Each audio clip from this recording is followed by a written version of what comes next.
Commissioners Court order.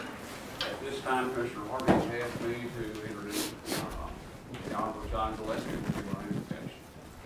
Father, we just thank you for bringing us here together this morning. We ask for your wisdom, and we just thank you for the privilege that you've given us to help the voters and the citizens of this county, and we just thank you for that opportunity. Ask for your strength, your guidance, and your wisdom, and commit everything we do to you. In Jesus' mighty and holy name, amen. Amen. Thank you. Now, Colin. Please join me in the Pledge of Allegiance. I pledge allegiance to the flag of the United States of America and to the republic for which it stands, one nation, under God, indivisible, with liberty and justice for all. Please join me in the Texas flag. I honor the Texas flag. I pledge allegiance to thee, Texas, one state, under God, one and indivisible. All right, thank you. Take your seats, please. This time, we have, won't make it there. What's right? Yeah. Right. All right. We have little hang-ups here once in a while. Y'all need to catch that? Okay, it wasn't fun. All right. First, I'd like to ask the Honorable Lori Bohannon to come forward, please.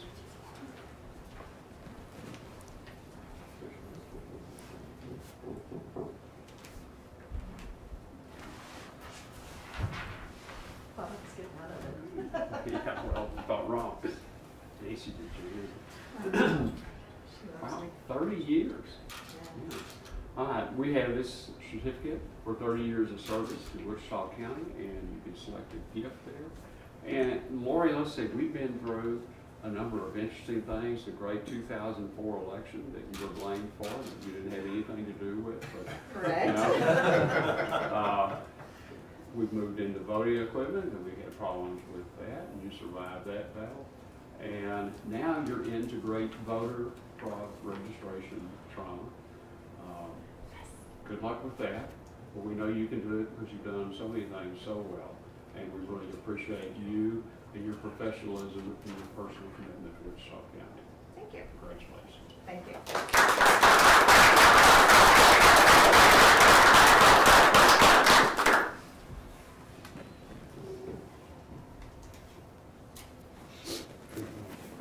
Oh, no, there's Okay. Margaret. All right. Good enough. Beth Rom, Mary Elizabeth Rom. Wow, I hadn't put all that together. For 30 years of service also. And congratulations on reaching your milestone service anniversary. Through your hard work, dedication, and loyalty, Wichita County is able to provide quality service to the citizens of Wichita County.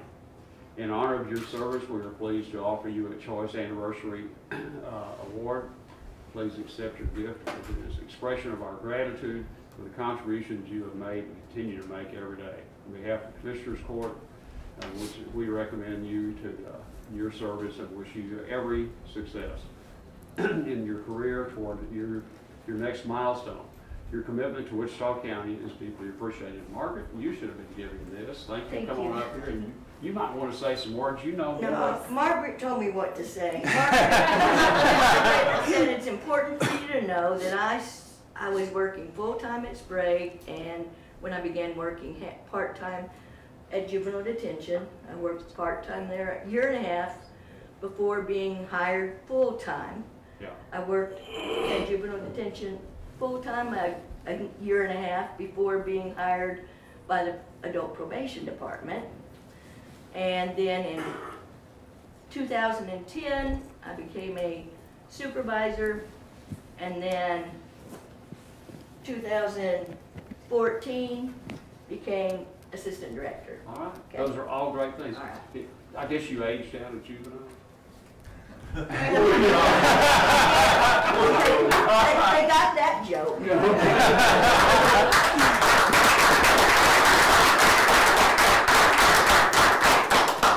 Margaret, is there anything else you'd like to say about that?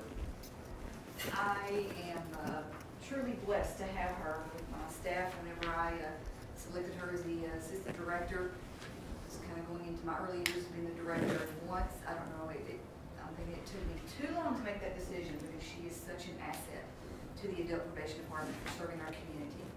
She's my researcher. She's my person that if I'm not there, she's the one that's going to step in and help out. So thank you very much. Thank you.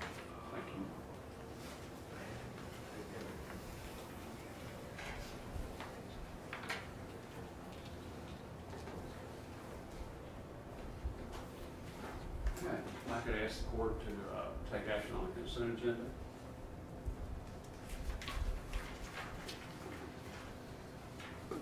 Judge, I make a motion, we accept the consent agenda, but I need to talk about item number 7. I have a question about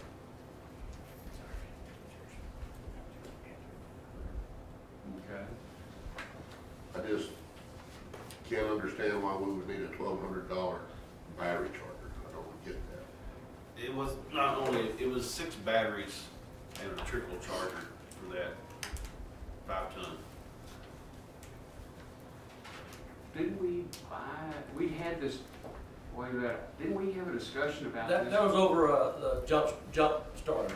Okay, okay, so this is This the trickle charger. to keep it charged all the time.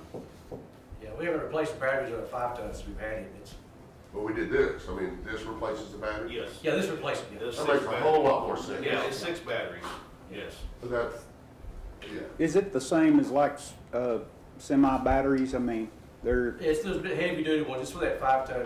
There's 24 volts in it. Yeah, 24 volt. Yeah. And That makes me understand it. I mean, last Yeah. last I just couple don't big waters. understand $1,200 battery. Yeah. What is that? In the last floods we had, we got it out as well as the Hummers and utilized all of it, some water rescues and so to speak. Get things out of the water. Okay, well, we'll correct that 6 batteries. Yeah, I'm on board. well, and also, Judge, on item 12, I know that we briefly had an update on Friday just about the looking into that situation. Are we knowledgeable that we are going to have to pay that? We are trying to meet with the city manager to see if we can get those either waived or reduced. But we didn't catch on to that until all of a sudden we saw that. It was covered in a general category and at owner's expense. Well, shouldn't we delay that until we, I mean, otherwise, You just certainly made it. tell you're going to pay it. Yeah. You intend to pay it. Yeah, I think we ought to do like what you said, is let you negotiate before we approve it. You want to do that, Judge? Either, I'm not comfortable with either way. It just needs to come back again if they won't. I don't think it's going to take action out of the city council, either the manager can do that or can't do that. And I don't think they're going to want it, if it's an ordinance that requires that, if there's no waiver to it, I'm not sure they want to carry that forward. I mean, it's one government entity building another government entity, paid for by the tax dollars from the same people. Why would they do that? Well, and you could say the same thing that we're doing now for people to be in the jail.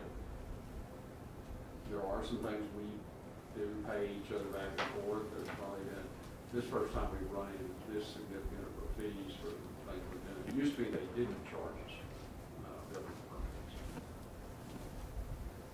We'll amend my motion to accept the consent agenda, omitting item 12.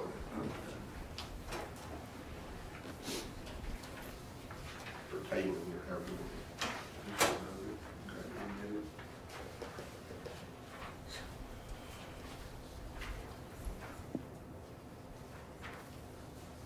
A second.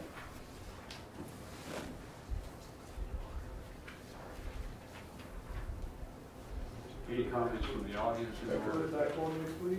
Well, after we've had a chance to visit with them about it, we just haven't done it. Yes, ma'am. The contractor temporarily has paid the full amount, and so it is paid. But the process is it's getting repaid back to them because it was actually not in their contract to pay it, it was out of the contract. But so that they could get started, they won't even let you start until it's paid. So it has been paid, and So they. maybe we can get a refund. That could be, the point is also is that the city even charges the city. They don't waive it for themselves. We've done projects for them and they charge for their own projects.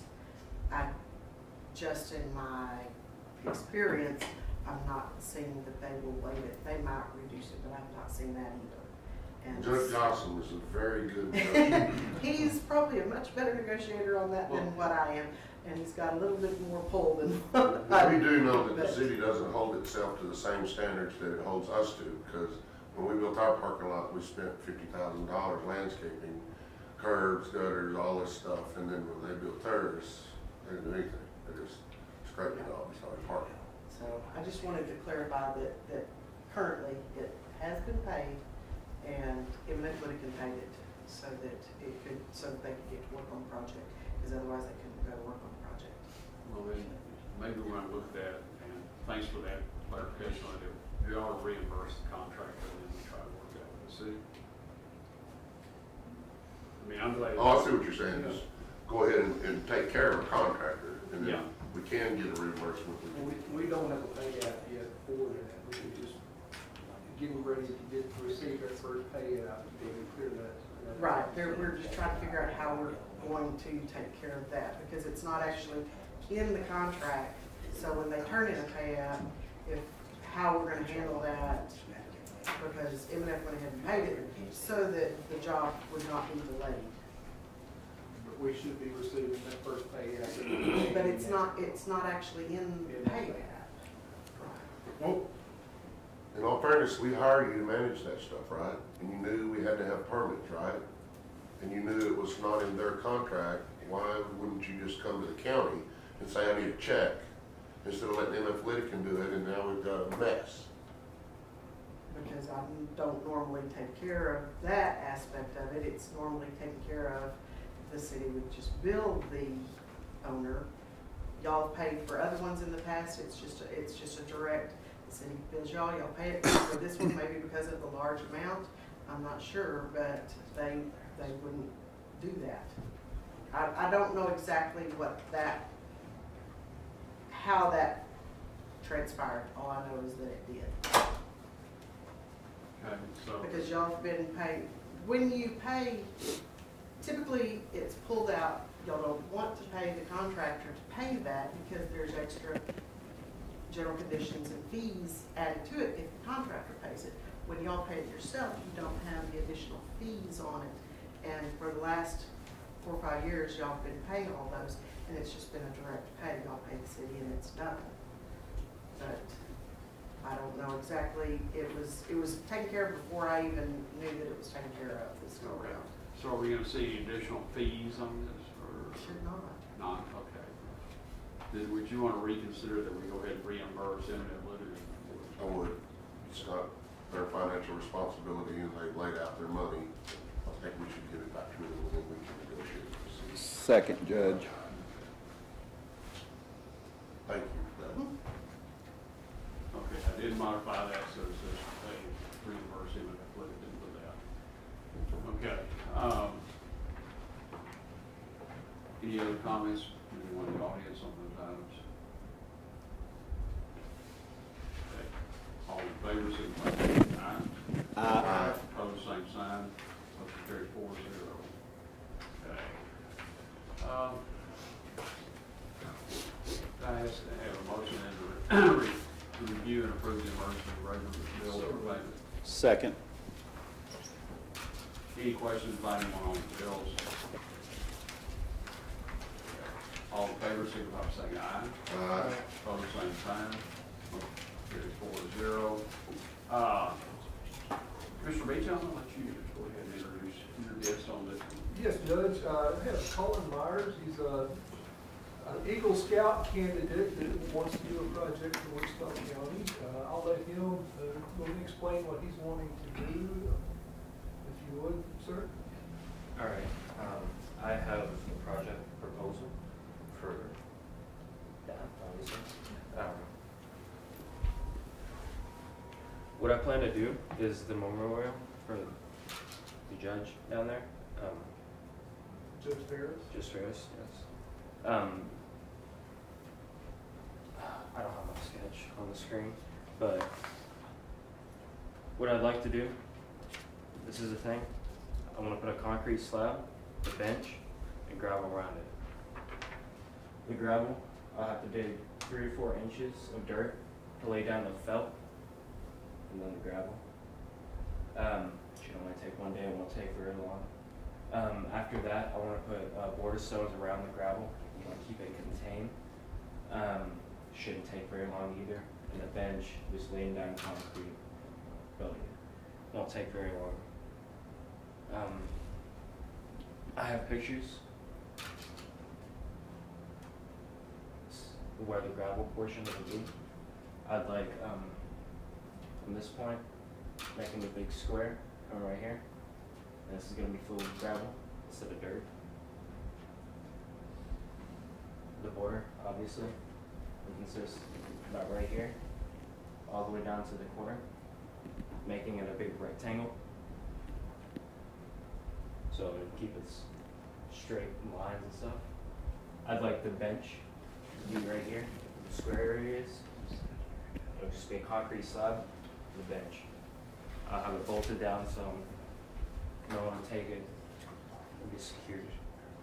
The estimate dates that I have on this project, hopefully I can get it approved today and, start it February the 11th. And, I have 3 phases for the project done, so. For plan, gather supplies, I already have, places I'm gonna get the supplies, I already have the trucks, I have the tools, I have the manpower. Preparing the ground, I have to water down the ground, I have to cut out the, we have to get the city for that, for the water lines that are gone, the sprinklers. No, it won't be the city, it'll be our building maintenance. Obviously transport the supplies, get it all done, dig and lay the stones, lay the concrete, the bench, clean up, and I have my project done. Obviously I couldn't get my sketch up here, but you can see I'm not a very good artist. Colin, how much concrete are you gonna put down? Concrete, I don't know the exact much. Is the bench gonna be on concrete or on gravel? On the concrete. On concrete, so you're gonna expand the existing slab out? Twice as much as what it is now or more? Just enough for the bench. It's not going to be very big, just big enough for the bench to be bolted down and secured. So not even double the size of what it is now? No. Okay. And then do you have pictures of the bench, Colin? No, sir. At this time, I haven't chosen my bench yet, but it will be like one of the benches that you have existing out there, one of the hard, secure ones that are not going anywhere. And those are very unique out here, I think, and I like them a lot. And I'd like it to be unique because, it's my project in person. I want it to last as long as I can make it. Sure. It's appeared out there, there's a really nice bench that was made. I don't know whether that's done with inmate personnel or how. Well, when we first saw it, we weren't quite sure if the Commissioner's Court was going to buy those and put them around. We kind of got shocked. Then we realized, wait a minute, no, it's got to be inmate labor because of the wood we saw. But we do believe, I think it is one of our day crews, inmate labor that built that out of scraps, and they ended up buying the bottom legs to it, or they acquired them somewhere. I'm not sure how that happened. But, that's what got them in there. It was a coffee It was table. a coffee table, somebody with, one of the offices here was thrown away and they just saved the Took the bags. parts off of it. They're pretty good at scavenging things. That's I just mentioned to Chief Rutledge if he needs some of the services of the inmate program to help some of the manual heavy labor, and get some stuff in there, and be sure to let him supervise them with our guys as well. Well, that one side of that, there's a lip there. Where you saw that concrete comes along, then it drops, and it's about that wide. your concrete's tying in there, that's gonna be tough to get it to stay in that thin area like that. Whether saw that off or possibly try, you know, you could put in some, like concrete nails to help hold that concrete there. And then from the side, you drill into it so the two slabs will be connected by rebar, so they won't settle one or the other, because that'll wind up being a problem. You like to pin to the sidewalk, Can- pin to the slab. Can we assist in, like with the hammer drill on such a thing or something? Yeah. He might not have. We're open to donations. Yeah. I would think you would coordinate that with your jail crew. Yeah, those guys, they could pour it out with No. the rebar. Colin, when the inmates are working with you, you're gonna have to be horseback carrying a 12-gauge shotgun. He's got a shooting barrel. Oh, is it not appropriate that we help like on the bench, so that he doesn't have to underwrite the cost and can get what he wants and we can That'd keep be it in? awesome if I could give it a bench. Yeah. Like, have it already built and already, you know, there. I can just. Why don't you let him see what he can do? Yeah. That's And part of his part of this project. project is to come up with, Yeah, I just would like the aesthetics to be the same, I mean, in the same order as our front, whoever designed those, and they've been done Unless well it's for a something long period unique of time. that we still like, it might not be the same, but Right. it's unique and very acceptable. Yeah, anything just- like that he wants to put out, it'll come, we'll coordinate it. okay, I just don't want him out burden of having a very nice, Sure. $3,000 bench. Yeah, this will be out in front of the Charlie O'Farris historical marker. Charlie O'Farris is a very dear person to Wichita County history, a very important person. It's nice to see that area cleaned up. So I would make the motion that we approve Colin's project. I'll second that motion. And Colin, if you'll just keep us posted or how that needs to play out, and we'll help coordinate with the sheriff as well. Did y'all notice that the county, the TAC had posted on Charlie and put up a, what do you call it, just a story recently, Colin, on Facebook where TAC, our Texas Association of Counties, did a story on her, and so near and dear, sweet person, and she was a phenomenal person to know. So. Any other comments from the audience? All in favor, signify by saying aye. Aye. Opposed, same sign, motion carried 4-0. Thank you very much. Thank you for your work on this, Colin. I look forward to helping you out in the way we can. You have my phone number and great. Just coordinate with me and we'll organize a budget. You already gave him this. I did. Oh, marked it. Oh, Mark, all right. That's You had to have an excuse, Oh. Mr. Oh, you haven't? Oh, yeah, yeah. Oh. We just need to on that.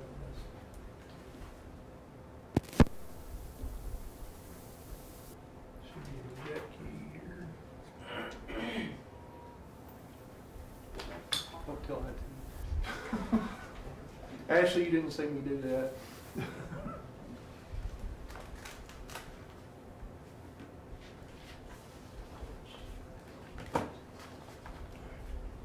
Thank you for your time, guys.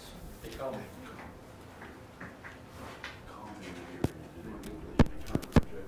Oh, yeah. Thank you, sir.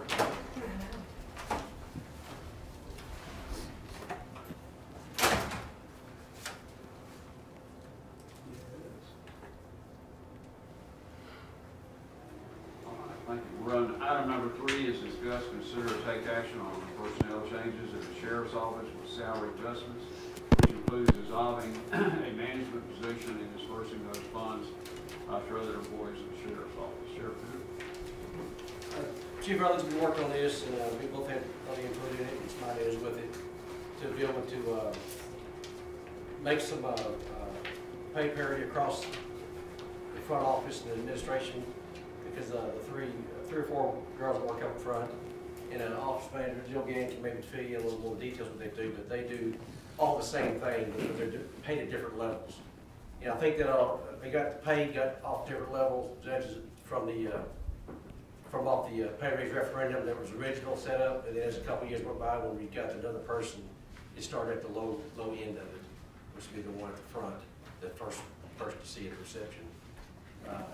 But if Chief Robbins could go ahead and explain some of this as well, what we decided we want to try to do to disperse some pay adjustments through some other key personnel in the office as well. We discussed, if you remember back in December, some of the jailer positions, or some of the positions being paid as jailer one, where the officers, or they actually work in like compliance and some other places that we depend a lot on. Well, prior to me coming along, they were all paid as jailer one. Most of them are outside the jailer one position. One's a jailer 5, one's a jailer 3. I believe there's a jailer 2 in there. So, but they were always paid as jailer 1 because they weren't working inside the jail. So they actually meet, if they were in the jail, they would actually be paid a higher standard because they have the years of service. These are the compliance people. Yes, and the training people as well. So what we like to do is, the people we depend a lot on is just compliance and training. And we feel they've done a exceptional job, and we brought them out of the jail and put them in these positions. We feel like they should be paid accordingly, and I like to pay all those as a jailer 5 position. And like I said, one would qualify as a jailer 5 already. And that overall change will take them from what to what?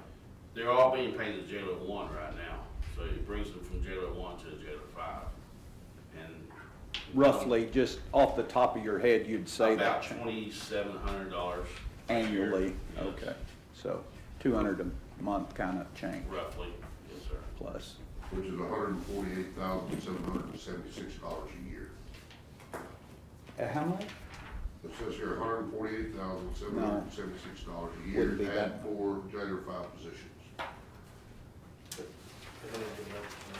That's not the difference, that's no. Oh, okay. That's not the difference. That's Yeah, salary. well, with the management position we have that has retired, we'd like to take that lieutenant position and break it down from there and move a sergeant to a lieutenant, do away with that one lieutenant position, or do away with basically that sergeant position, take that money, break it down. When it's all said and done, with the benefits and the money we give it back to the county as in the unused portion of it, Willie has figured out it's $30,466 that we're giving back to the county out of that position. Even though we're making some other adjustments, we're still giving a big portion of it back. And all these monies were budgeted monies already. We're not asking for additional funds, we're returning some funds. Talk to us about the office position changes. I've got the jailer, and I understand that, and I certainly understand the deputy and chief deputy alignment, but tell us about the where that stacks up to how we're aligned today, kind of in other clerk positions in the jail, in the courthouse. Well, Jeff, there's no alignment between chief deputy and deputy chief. I get the same one. No, what I'm saying is I can understand the adjustment to that. I'm just saying. You said there was that- more of an alignment there. No, it's in the clerical positions. Yeah, the clerical, just so I don't have that information. Well, I was We don't, I don't know what other Clerical clerical position. makes Oh, in the okay. courthouse. Okay, I y'all just are keep above up that. with mine. Yeah. The pay referendum set them up, and then with the increases being, I just have the one that was set up under that pay referendum. The other ones, I don't know why they fell so low. I'm just trying to get them square across the board, everybody on the equal playing field. And the other two do the same amount of work and do everything just like the other one does. I don't know how she ever got what she got, and I'm just trying to get them to where she's at. And I think, Judge, since the referendum, that one position was set that way, over the next 2 or 3 years of budget and additional, one other administrative staff member, our staff just overlooked that pay parity when it started out. And it all started at the base level. Oh, 08 when it passed, yeah. So, been a decade. Yeah, it's been a decade. Okay, there's, It's three, Some of it Office is the mail admin. clerk too. The mail clerk, we have assigned some of it to her because her job increases daily on what agency comes down there and wants her to monitor that mail, whether it be photocopying or whatever. She's constantly getting more and more put on her daily. So some of it went to her. $8,875. so these level those, what 'Cause we're that's saying the is lowest these rate. level. What we did, We anybody who have. came from the jail, we've asked that they all be leveled out at the jailer 5, because we depend so much on that position, that job, that they did such a good job in the jail, we, gave them, promoted them to these other jobs, and we'd like for them all to be paid at the jailer 5. And Lee, she came out of the jail, so she's able to, if Lisa needs help, she can And she go does, back. she volunteers a lot in the She's jail. already, she's been here forever. Yeah, and she works quite a bit, I mean, when they're shorthand, she'll go over there and work in the jail. And the real nice thing about So- her, she, Or days off. Is this some people in records? no, This is mail. I see, so you're leveling the two reception positions, or what y'all are calling, Right. y'all do level those. Yes. The mail clerk position is slightly higher because of duty, I guess. Duty in the jails and whatnot. you know, and some of her, one of her big responsibilities she has is the legal mail that comes through from attorneys and public defender's office and DA's office and the courts And going out. that are not supposed to be open. We actually had to terminate our last mail clerk because she was told repeatedly until an inmate filed a lawsuit against Wichita County for opening his legal mail. And we terminated her. And this young lady, she definitely understands the rules of engagement and has not been an issue or problem in one way in that field at all. Not to mention the Contra branch, she searches and she finds and hid inside the mail. And I don't think anybody in this room would want to sit there for 8 or 9 hours a day opening inmate mail because it comes out of jail. And I don't know how they seal these things and what kind of glue they use because there's no glue in the jail. But it's just good. Just the pictures alone will give you. Balls. The stuff coming in, they're trying to get into the jail, she has to view on a daily Yeah, basis. she sees all kinds of colorful pictures and things. That's mailed into the inmate? Yeah, it's contraband, so they don't get We have it. to search it. We have to search it still. We don't allow pornography of any sort to get into the jail. wait till we hit video visitation. Well, Don't throw that out there. I just hope the farm animals don't show up on that one, Judge. That's all right. That's all I hope. We would never look at it goes the same way again, guys. So, This would take position 48 to 33,351, is that correct? I'm sorry. Say again? Position 48, that would go to 33,351. So you're not balancing it. 33,351 on the receptionist mark would be equal after the change. Well, The when you increase 148 is the mail It's the clerk. mail clerk, that's a jailer 5. 561, 148 is the mail clerk. 561. Yes, 560 are the reception positions. 560 is detention, or 561 is detention. Okay, but positions 45 and 48 under budget 560. Yes, those are the two.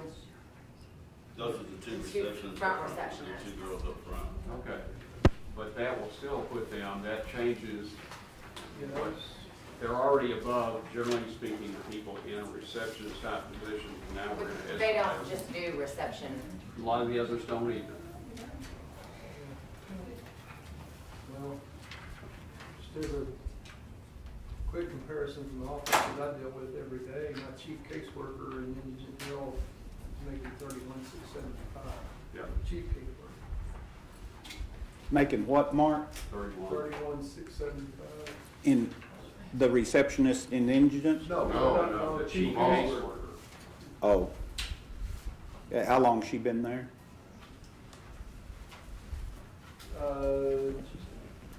One that's currently occupying the position's been there for several years. I don't know how long, longer than not been here. But you moved everybody up about a year ago, a long time. Yeah, a little bit longer. Yeah. So, but generally speaking, they've been there 5 years or more. So we moved 45, position 45.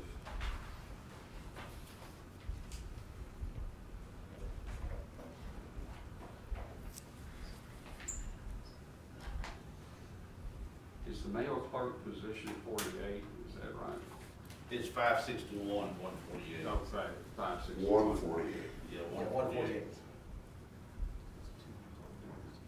So it would make 45 and 48, both 33, 351. Right. And the other clericals in that office would be at 32, 815. No, they're at 33, 351, the other clerk. Proposed. Oh, you saying that's what they're making now? That's what we're bringing them up to, we're all making the same amount. We faced that from the district judges the last 2 years also. Wanting to bring everybody up to one, and I said, you know, just bring her down to the other two. That didn't go well.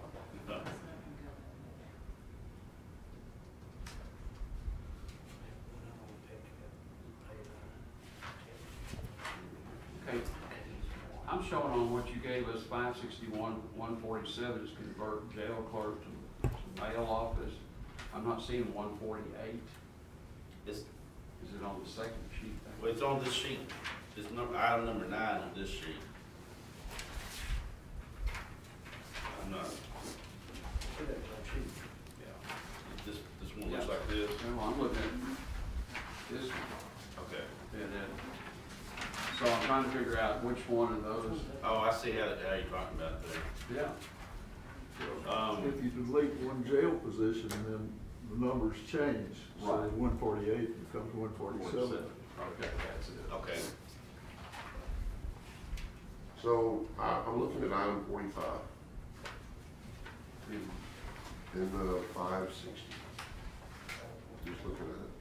this one right here. It looks like their new salary is 33,351. One more page. Proposed, yeah. That's proposed. The first column, Lee, would be what's budgeted this year. That, Currently 32, 815. yeah, there's not much change in 45. But what I'm hearing is that the other, 48, I'm sorry, 48. 48. there's disparity in the office as far as I the circled rest wrong of number. the It's people. still 48 on this page is 33,351. Okay? Proposed. Oh, it's not currently what they make? No, No, on 48 is 30,000, 30,363. and 45 is 32,000, and some change.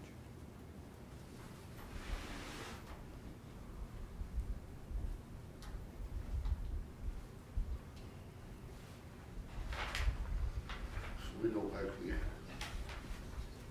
the current, Well, no, that's what they currently make. That top is the 2019 budgeted fund. So that's, and this is the next. On this page, it has the changes. 2019, the proposed changes in the new salary.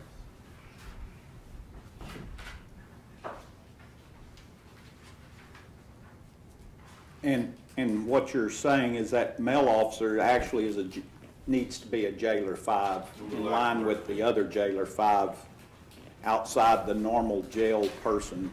Yes. I said, I wasn't seeing that. I understand what you're saying, but that she went from a job where she was in the jail, working a lot of hours. It was her choice to move to that position. True. Okay. You'd be paying her a pretty good differential for how often, what you're telling me, she's busy 40 hours a week, at least as the mail clerk. So then we're gonna be paying her overtime to go back to. She helps out, you know, we've always had that shortage in the jail, so she does help out in the weekends. So those who are not, we alleviate some of the overtime in the jail from the open people working in the jail. We've been trying to get. Oh, she already does that then? Yeah, she's already doing that. So instead of the ones working in the jail continually working overtime, we've been trying to get others. Relieve the burnout. Yeah, the burnout, trying to help them come in and help with the overtime level that we have. I guess part of what I didn't understand in this, you know, is why we're doing this and we're changing positions and we need, you know, the new document we haven't sat down and discussed projecting for the new jail is gonna increase staff. Well, we got that numbers and really what I'm seeing is showing one person as an increase because it has the transport added in those numbers. Yeah. So we're really only seeing a one person difference in the numbers. That's if we're fully occupied. If we're fully occupied. Right. So But our ability to be less than full or staged more appropriately is bettered after the new facility's up though, right? I mean, as compared to what it is today, we have two different facilities that could have control issues, or what's the word I'm looking for, where they have to, prisoners have to be put into different segmented. The new facility allow coverage in a better manner than what we do today, correct? And as we move towards that new facility, there's gonna be some other management positions that will probably go away and just revert back down to be jailer positions. It's like right now, we have in this jail, in this facility, in this building, we have 3 control rooms. I see. And 2 of them have to have at least one person manned in there. And downstairs, well, downstairs does have, booking has to, but that's where all the hub of the work goes on. But then again, the annex, we still have somebody have to man those cameras and phones and I see. everything. So that's a. You'll just kind of phase that out as it comes under one umbrella Yes. then? In the new facility, we're gonna have one control room with only 2 people in it to watch the security of the entire property. And on every shift, there's for my or my inability to state correctly, a shot caller for each Facility. shift. Yes. And as I said, as we move to one facility, there'll be some of the supervision positions. As a nutrition takes them away, we won't refill either. They'll just become jailer positions. And that'll all happen in about 3 years. It'll be over the next few, yes. And even the control room operators, we're gonna get there, they could be just civilians instead of having to have, you don't have to have a detention officer working in a control room, it's just opening doors, cameras, security systems. You could have somebody you can trust pretty well that's gonna be able to do that job. That's something to look at down the road as well, too, just another cost saving on personnel expenditures.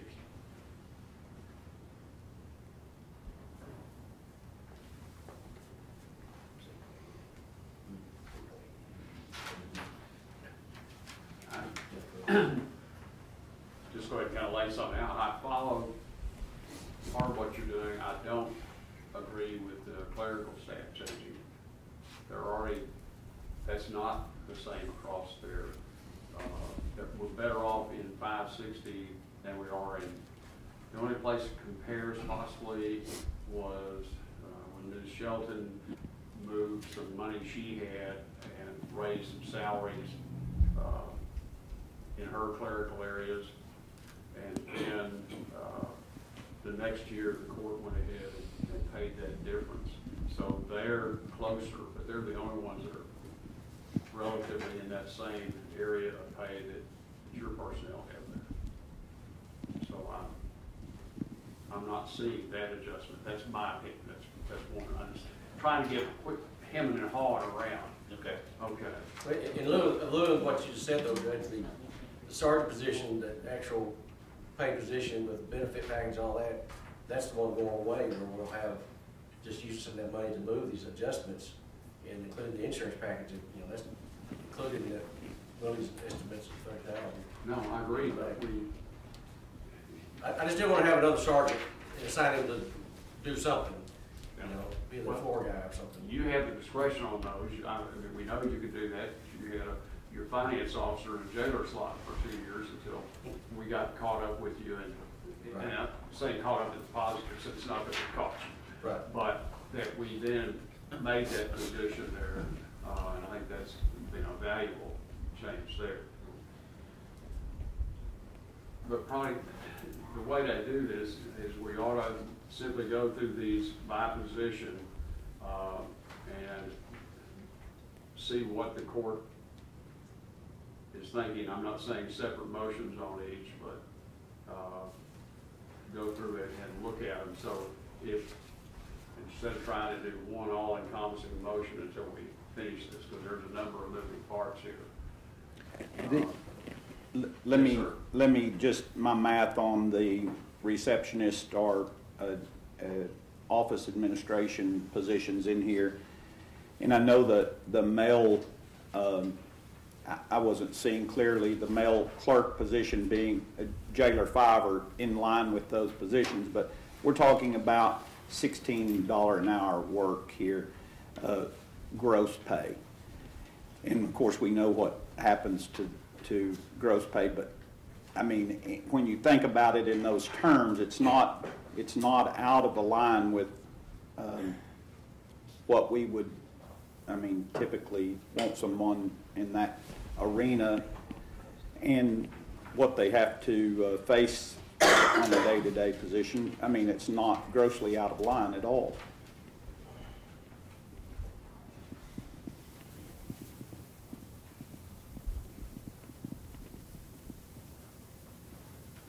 The part-time increases, they may or may not be filled, correct?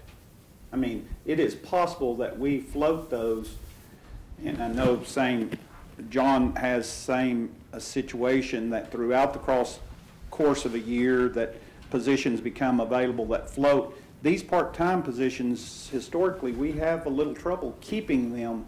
Somewhat we do. We, 2 of those positions are the grievance officers, and they work up to an X number of hours per week, but when they run out of stuff to do, they go home, so they don't always get their full. And they work in conjunction with the male clerk on They stuff? work with the grievance stuff, they just do jail grievance. Inmate grievances that we have to So if the week's slow, they don't have very many grievances come in, they go home, they don't work the full 25 hours. But some weeks they do have to work the full 25 hours. But don't we have, these are 3 part-time positions listed, but isn't there more, Will? Well, there's actually 4. If you look at on this page here, where it says 561-154, part-time position, that position was omitted from the 2019 budget. It was omitted from the 2018 budget and got reinstated to the 2018 budget before I came to this position. It was omitted in 2019, and we've already talked to the judge. We weren't going to argue about that. We'll resubmit it next year for next year's budget. It's a part-time position in civil, so you know it was a clerical error. Right. It is what it is. So we're not even going to argue for that position at this time. Okay, request. Spirited discussion. Okay.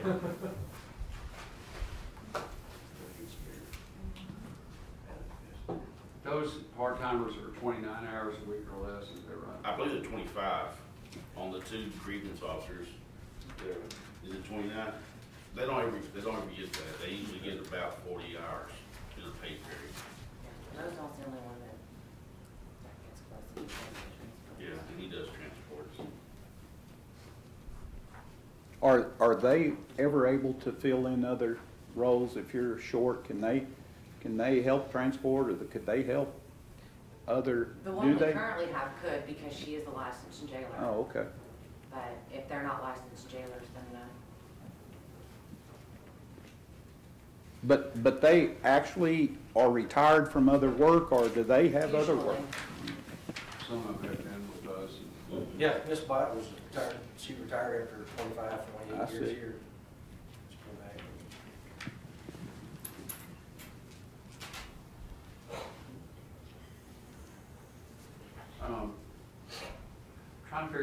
play sheet we should go off of to go up or down on these positions? Should we use this one? I don't know if I have that one. Or is that just my small version, I guess, it's I this think one, that's your, yeah. is this one turned that way? Yeah. It has the funds that's turned out. But it lists, I think, every position, which seems to me more than what's on this sheet. Well, he's just got several combined, I believe. in Oh, that okay. one. Yeah, they were all combined in the box. You remember from the one from Willie. Okay.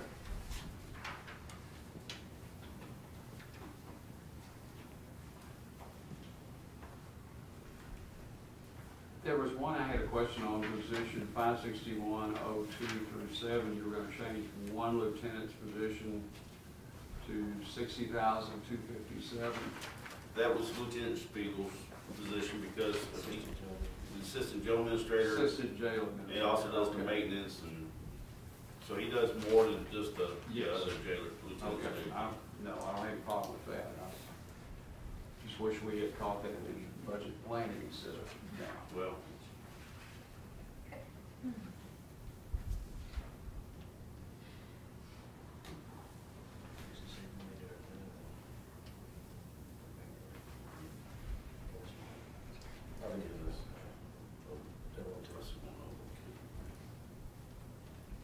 Okay, y'all just want to go down this list and say yea or nay, and then we'll put that together in a motion. Well, it seems to me that the only ones that are in question may be the office admin, 45, 48, and 148. We pull them out and talk through those. I mean, unless somebody else has, yeah, 148 is the mail clerk. which is, The 45 and 48 are two receptionist jobs. 560, 048. Yeah, 560. 048.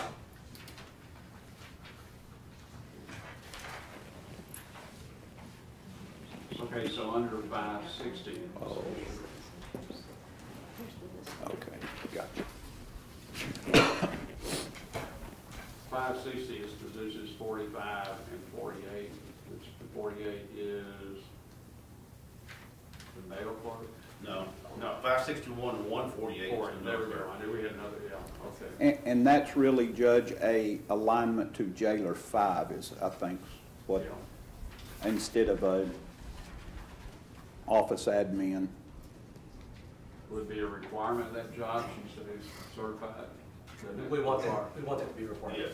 Yeah. I would think that that's nearly critical in a position making Do you decisions understand on how what's the jail what. works? Yes.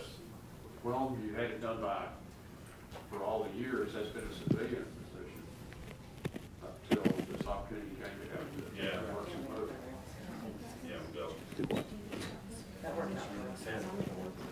Yeah, you make it on there. I can follow here, good. Well, It's 147, Mark becoming in the judge. in the current budget, it's 148. Okay. Yeah. But because it's taking away one position, that goes down. This But- makes it more confusing. But it makes a lot of sense to me that person is able to cross over and go to the jail and do something that y'all would need her to do. I mean, to me, that's advantageous. She does that now if we need something. Yeah. Need a female to assist some, she's an excellent employee, she's a very good person.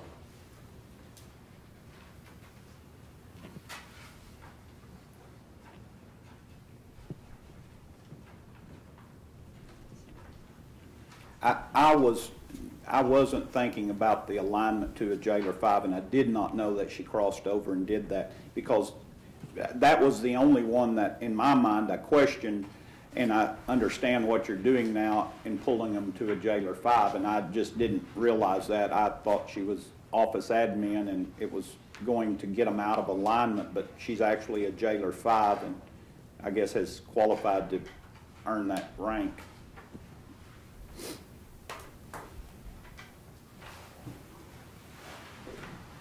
But you're changing that pay to $17.88 an hour. Who's my guy to make it wrong? Okay, and it's been considerably lower than that for the years.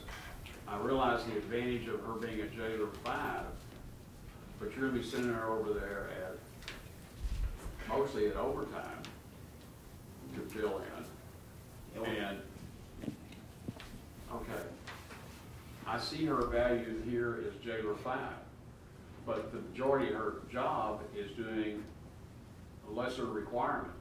No, wait, hold up, right there. It's not. She has a jailer's license and she knows the jail rules. So therefore, when that mail comes in, she's on it. She's not like a civilian. She doesn't have to get up and ask me and Lisa, hey, can this go through? Can this not go through? She already knows because she has that jailer's license. Now, on days that she does not have a lot of mail or is not required by other agencies to photocopy and stuff, she leaves and goes home. She doesn't always stay. She leaves. Lisa uses her for, like the other day when we rolled the tanks out of the annex. Lisa said, hey, I need you to come in at 7 o'clock. You have to help with this. And then she picked up her mail after they rolled the tanks. That's what we use her for. She's in the jail. She's doing the mail clerk. She's actually doing 2 people's positions. And she's doing it all by herself. So that's what she does. She's a valuable asset because she has that license and she knows those jail rules. It's How'd we do it all those other years? we out. constantly had to monitor them, and I had to answer grievance after grievance and all that. And that's why we ended up firing the girl, because it makes all the difference in the world to have that jailer's license and know those rules inside and out. That's why the last one got fired. I can attest to the fact that that's exactly what was going on with that mail position. We either had people who couldn't get through the mail in a day and just couldn't keep up with it, or we had people that were opening stuff continually that they were not allowed to open. And we have a constitutional rights lawsuit pending right now against the last mail clerk. To me, it makes perfect sense once I fully understand, because to me, you don't want to back up. You don't want to have to retrain. That's just crazy to have to work. If we can get somebody in there that can process all of that in one day, you can't imagine the money that comes through the mail to go on these inmates' books. And she needs to process that in a day to get that on there so they can make commissary. It's a double whammy for us. We need it to get on the books. We need that money for that commissary. She needs to do, it's kind of like going down there in the jail and watching how it operates. You got to see it and know for me to be able to explain it out to you what she does in a day. It's one of those positions. I mean, it's a lot. It truly is. Honestly, we're not trying to pull it over on you, just to raise somebody up like that. And the reason that she did go from the jail to this position is because she needed something. She was having issues with her children, and she was having to try to work it out. And then we ended up using her more and more and more. And that's when I told the sheriff, I said, look, this person's being used up. We're going to have to step up to be able to keep her. And so that's why I tried to move her up to that pay scale, because she's used so. Could a jailer 3 do the same thing? Does it really depend on the individual? I mean, what training do they have? I agree with the licensed jailer being a better choice, okay? But at what point from a jailer 1 to a jailer 5, is there an optimum position in there that can do that? Well, if you take a jailer 3 off the floor, then it's going to be short somebody on the floor to do her job. Whereas, well, you took her off as a jailer 5 and moved her to the mail clerk, so. we go in there and knows what's going on, knows the business. She knows the business, Judge. And the good thing about it all, this is all budgeted money, and we're returning back $30,000. I didn't want to I could make somebody a sergeant in jail and keep that money rolling out of here instead of giving money back to the court. I mean, that's just, bottom line, what we're trying to do is try to save something when we can. That's the overall goal for every elected official. You know, we don't want to go through a budget like we did a couple of years ago. We don't wanna sit here and yell and fight and scream about nuts and bolts. And bottom line is, you know, we're trying to do things as we go along until we get to the LEC, which I know we're gonna have some other positions that we're gonna be able to slice off and give back. You know, it's just a bottom line what we're trying to do. And that was our best request for her for that position because of the. I was just saying, is there something in between, like jailer 3, 4, that you were so expect to have? You know, I don't think it's that much. Well, I mean, the price difference between, is only $3,000 between 2, 3, 4, I guess. So it's worth 1,000 a position is the way it appears. Now, jailer 1's 34,000. So you, somewhere between 34,000 and 37,000 is a jailer 3. So we're not asking that much of a difference between jailer 3 and jailer 5.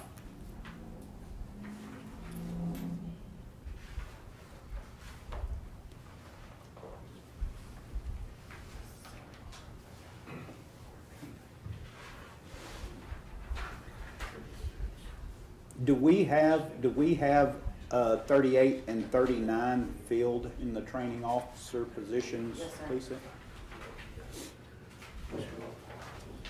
and the people you're, in your all set up of requirements, how long does a jailer 5 have to be in the jail to get to jailer 5? 12 years. 12 How many? years. 12. So they're all, That's like a lifetime. Yeah. That's 100 years of experience in dog We work. hired how many people this year?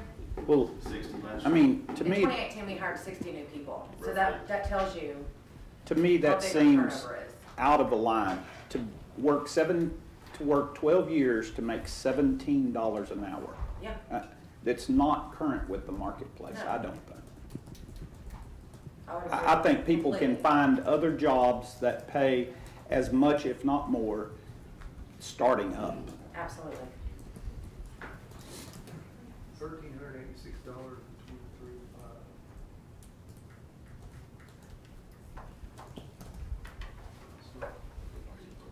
and 23. And that's the concerning part to me is that it just, with our economy robust over the last year, and we felt it and we're probably going to see it for a little while, the offset of not being able to keep our people current, the downside of that is very costly to Wichita County, in my mind.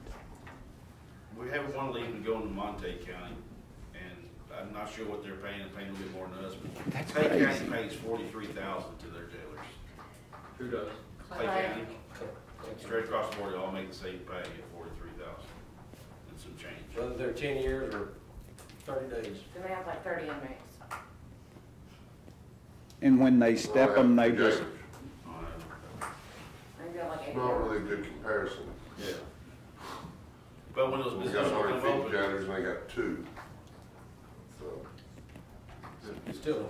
2 more dollars involved there than, well, I understand that. it's easy to say. But when those positions come open, ours will jump to those areas because it's more Thank money. God you won't lose more than 2 at a time, Yeah. you know. That's a really good comparison.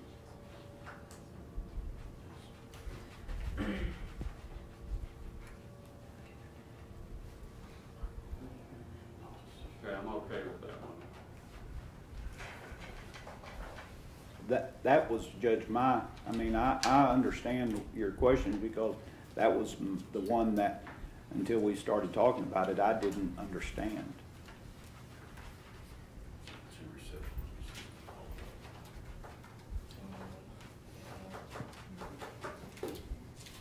The only ones I'm looking on this that I'm not okay with are the receptionist positions, 45 and 48.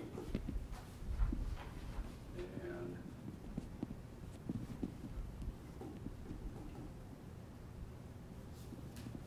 the other adjustments, I'm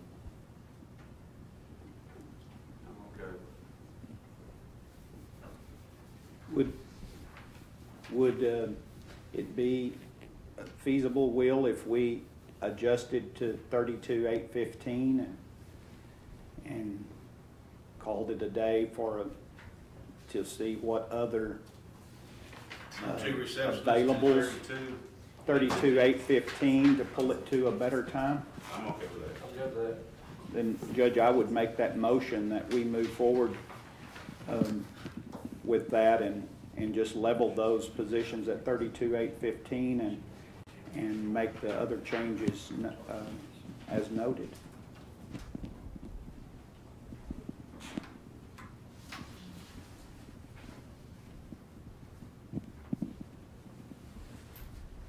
Second for that. Yes.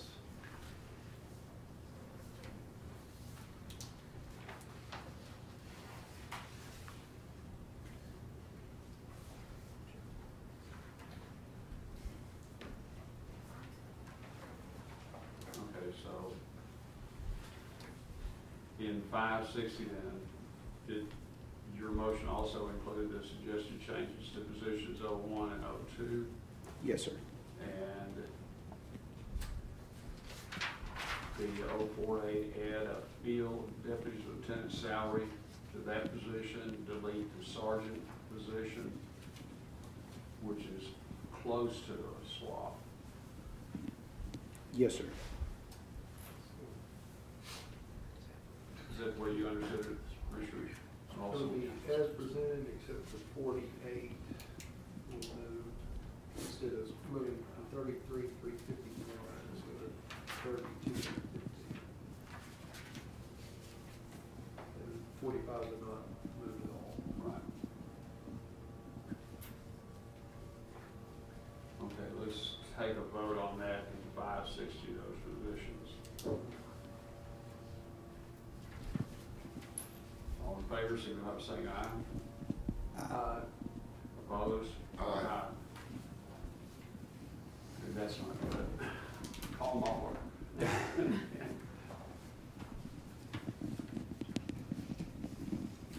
Was there something y'all wanted to tweak that we I could want look to at? leave that, I'm back to keep 45 and 48 like they are now.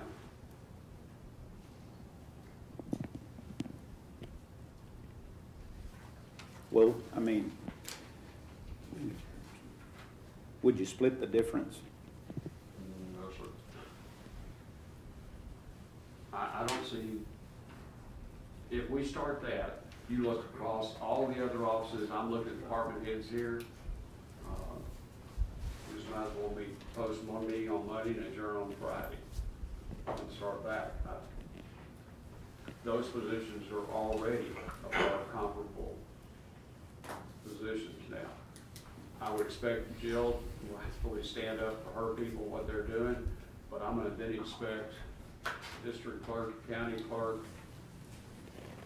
They have stood up and we have accepted their Not recommendations. So, this is money that we're not asking you for, we already have this money. You have maximum positions money, but you know, we all have. And this money that we're realigning, we already have in our budget. So, the only other alternative is to give it back to you? Yes. No. You know, This I don't is, think this that's- was money that you agreed that you budgeted to us. For those number of positions, and we set maximum salaries on all those positions. Well, do we have a county policy that says so-and-so that works in this office? Now, I know my position is maxed out, but, so if you're telling me that if you're a receptionist in an office, every receptionist has to make that same amount of money?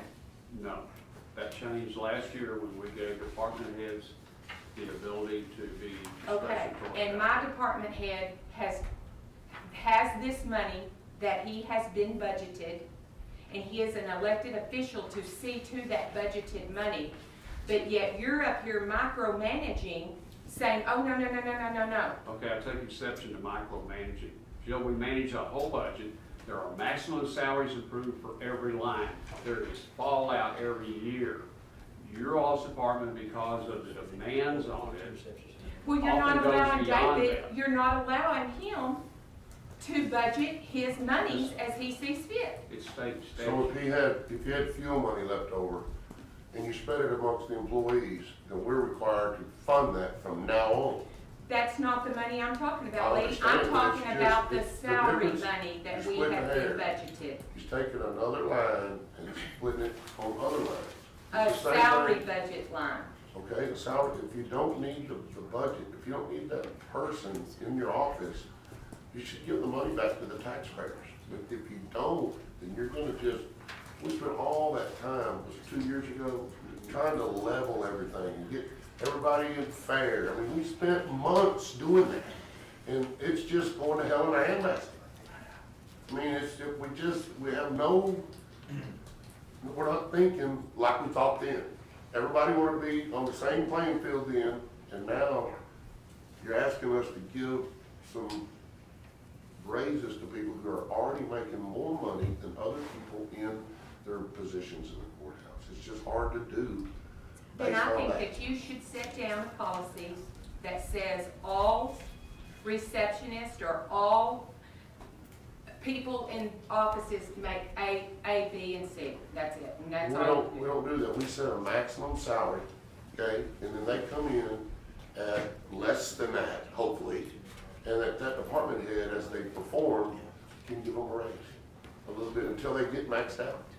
That's what we do, You're is we just set cutting it maximum off. salary. That, what you just said, the department head could give them the money as they, Up to the maximum salary that we set for that position. What you're trying to do is change the maximum salary for that position. That's what you're asking the court to do today. I'd like to go ahead and just say this right now, let's pull the 2 reception off. We'll come back and budget and have some budget discussions at a round table, different setting, discuss it then. And that would be my motion, Judge. Otherwise, it's, the heater's on and everybody's hungry and DA's obviously haven't got the bag yet, I know that. Not to mention legal going sitting here, so, we got plenty of things to do. Give y'all a little break for it. We'll come back in budget time. No, we're going. Sure, but that's the only thing I'm thinking about is all the time and effort we spent doing that. I totally understand, and there's no heartburn about Oh, this. no, I mean, just, Each elected official that sits back over here and wants something for their office, I look out for the sheriff's office, and we've had heated arguments in here, and we had I've had disagreements with all of you out there, and I think me and you all have got heated, and we apologize about that, those kind of things. But I don't go deal with other people's offices and what they're trying to do. I just look out for our staff, because we know what our people do. I'm not gonna go judge anybody else's people and what they do, because it's not my job to do that. I don't care, that's somebody else's business. That's why I think we'll just come back and budget, maybe come out with a little different plan with it, with some money savings still, because we still got plenty of time to whittle. But as far as the rest of them on there, I think that I definitely would like to use that to make some adjustments for those, because the number 2 in the jail and the 2 chiefs, there's no overtime with those people. You don't want to see their overtime bills, because it's so is the motion then by Commissioner Watts, Commissioner Beecham, that we accept the sheriff's request to remove positions 45 and 48 from other salary increases? Yes. Yes. Okay. Any other comments? All in favor, signify by saying aye. Aye. Opposed, same sign. Motion carries 4-0. Okay, 561.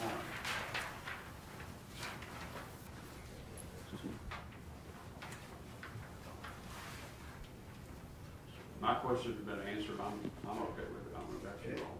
I make the motion that we approve as presented. Second.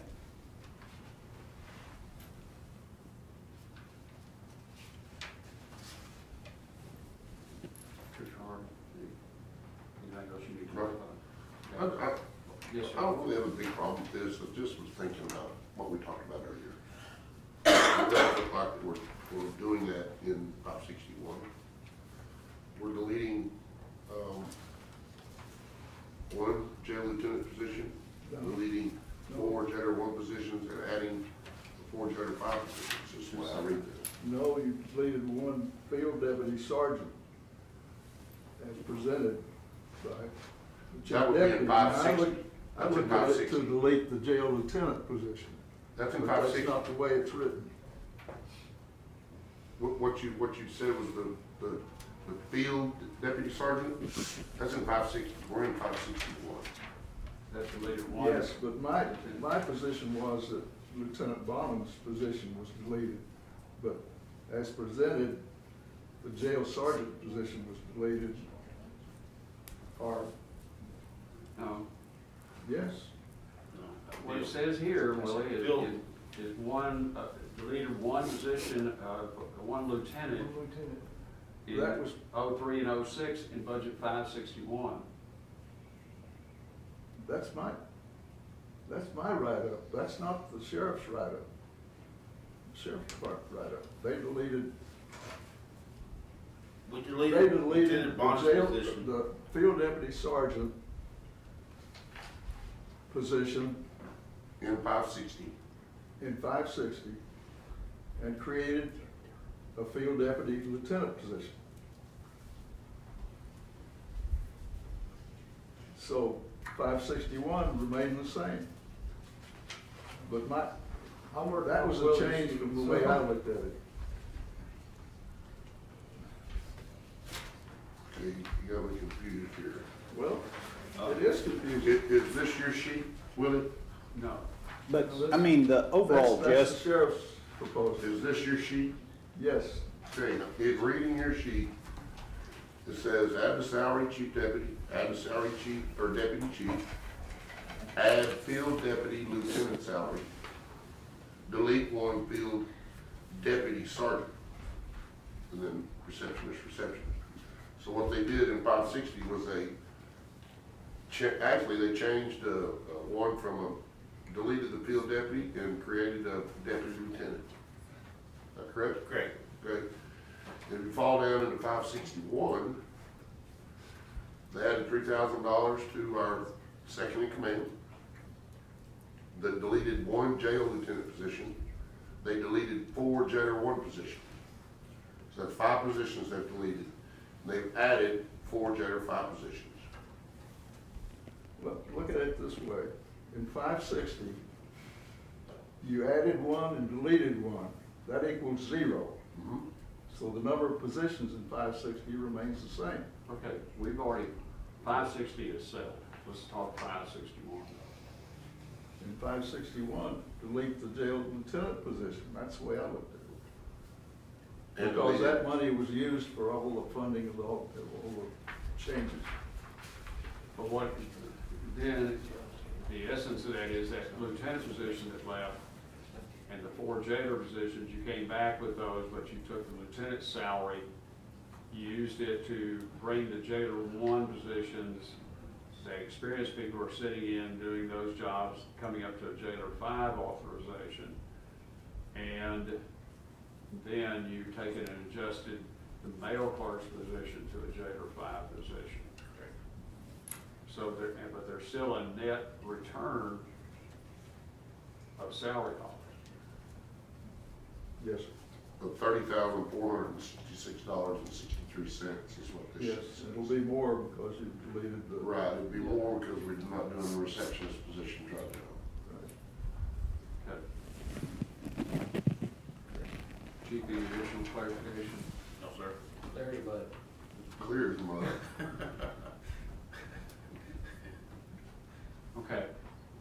When we finish this, and we do, this will get written up, let's make sure it's what we all think it is when we do that. And the second thing, it'll get over to payroll in time.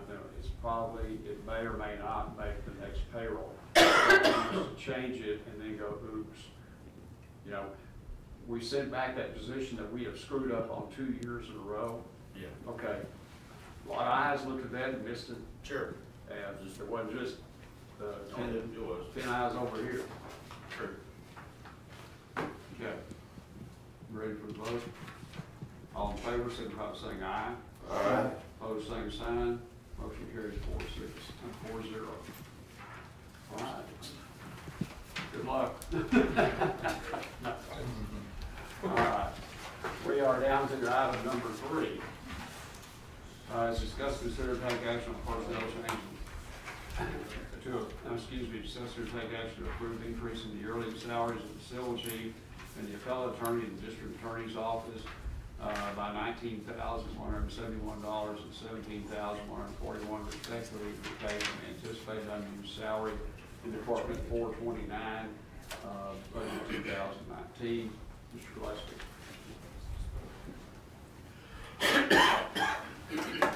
I don't know whether it's good or bad to follow that, but anyway, I come to the court as a newly elected official. First off, I just want to thank Judge Gossam in front of everybody that through the budget process last year, he was very gracious and kept me in the loop on things.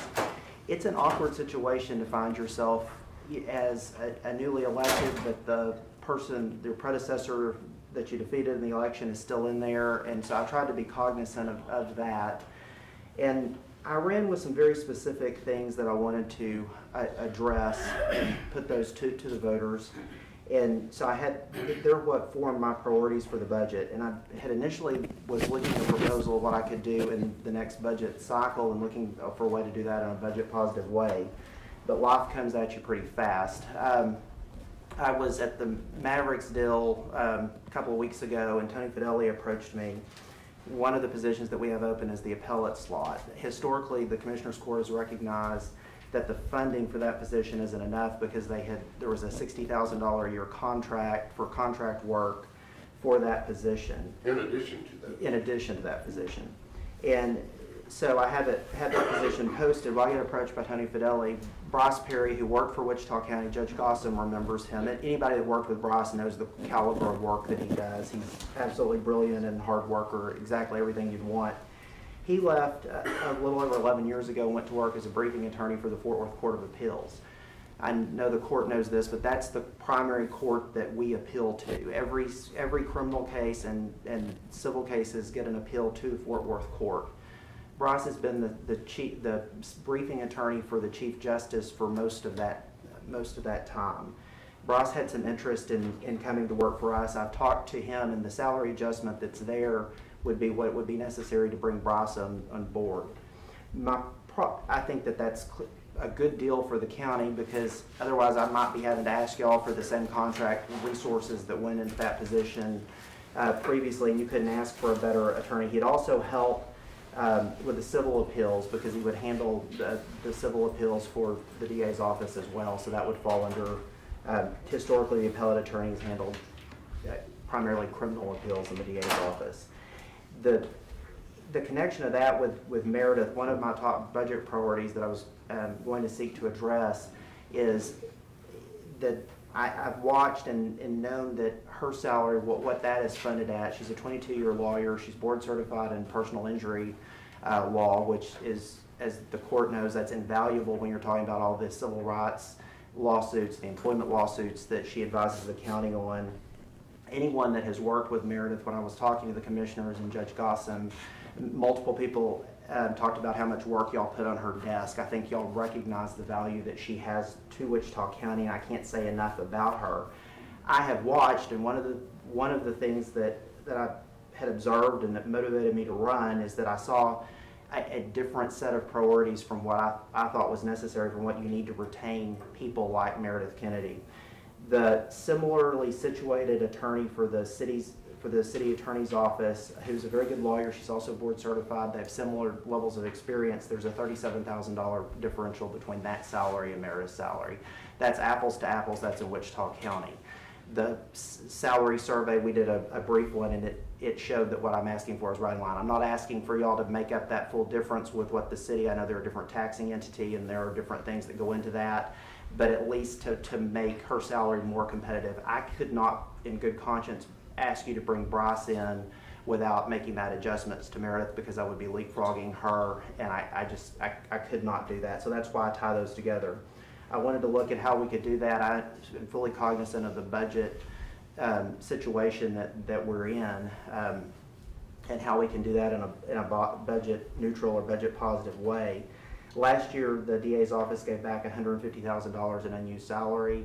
We started something like 7 to 9 positions down. We filled some of those, but we still have some positions there. We're going to have plenty of unused salary this year to cover what I'm asking for the court to do. So just to move that over for unused salary, that would not cost the county anything this year. The commitment I would make is to come back during the budget cycle, find a way to eliminate a misdemeanor position and address those. And there's some other funding issues that are part of that vision that I put to the voters as far as what my vision is for the DA's office, and I would address that during the budget cycle. But that is the proposal that I have, and why I think that is such a good opportunity for the county. So be clear, you're anticipating removing a misdemeanor position. That's what I would do during. 2020 budget. That's correct. I would not fill that position unless there's an attorney that's supposed to retire in September. If I can talk her out of it, I will. But if she retires, then that would free up the position. But we'll have clearly enough unused salary to cover the request that I'm asking for the court. So if we voted yes for this today, we would need to fund this from now on. That's correct. So that's kind of the question, is how you're going to balance your budget in 2020 and 2021. You know what I'm saying? Sure. So you made a commitment that you will do that. So I'll make a motion that we accept this as presented. And I want to be clear about, before I second that motion, because I'm certainly in agreement with you, John, I just don't want us to do anything that could pull away or increase workload, because we feel it on the other end. Sure. And I just want everyone on the same page, that only if it makes sense and to your new plan. I just don't want to create backlog that causes us, we think we've saved something when in fact we've not saved anything. And we had talked about that, Commissioner, on the phone, and I recognize those concerns. We will not do that. Part of what I also ran on is I would carry a caseload. That's what frees up what I'm going to propose during the budget cycle as well. What happens to the appellate contract that we currently have? It went away in the last budget cycle. So we don't redo. We would not. I would not be asking for those monies. So that 60,000 would go directly into the pay raisins position. Well, it wasn't in the budget. We didn't put it in the budget. Yeah. Because at the time we were doing budget, we thought the current appellate attorney would be here, but due to a job offer and some personal reasons, she didn't. And Mark, historically, and what John speaks of is last year, but historically, we have that give back because of it's a complicated situation to try to find and replace, interview, and quickly refill. And so all those weeks of non-fill, that money is returned to the general fund year after year. Sure.